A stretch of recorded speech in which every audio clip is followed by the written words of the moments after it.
Hi, I'm here today with my trainer, Christina Sermons, and she's kind of the impetus behind this little tip we're going to give today.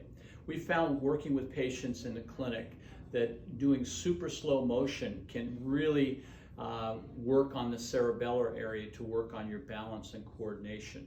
So tell us, Christina, how you've noticed that in your work as in acrobatics and stage work. Yeah, so I perform statue characters and still characters where sometimes we have to move very slowly, especially the hands, sometimes unfolding finger by finger very slow, extending very slow.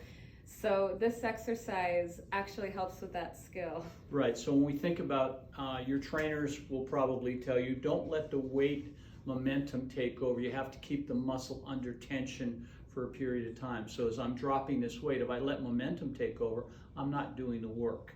All right, so with our Parkinson's patients, we're finishing up a documentary right now, and it's amazing how much benefit you get from just doing the right exercises.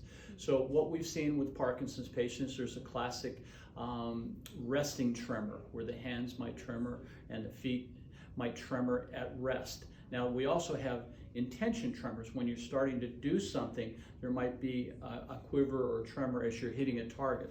So when we look at this target here right now, we have a strategy where we can go finger to nose and hit the target. Now when I do that rapid fire, I'm usually pretty accurate. But if I go nose to target and I go 10 steamboats, now I start to challenge my cerebellum, my balance center, and I might notice that it's a little bit more difficult. It can be a lot more difficult, all right?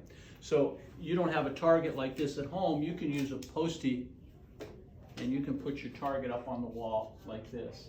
And so what we do is, to reiterate, you do it maybe twice a day, and you're gonna do both hands, and you're gonna go finger to nose, finger to target, and then you're gonna go finger to nose, finger to target, but count to 10 steamboats.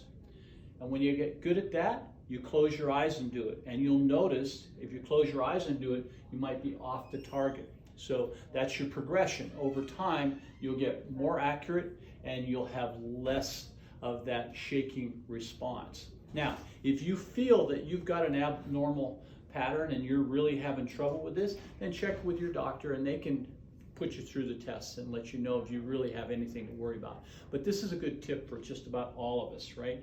As an entertainer, performer, working on, she would challenge the weight and be able to hold it in position. Real slow motion movements can be really advantageous to developing your coordination and your balance.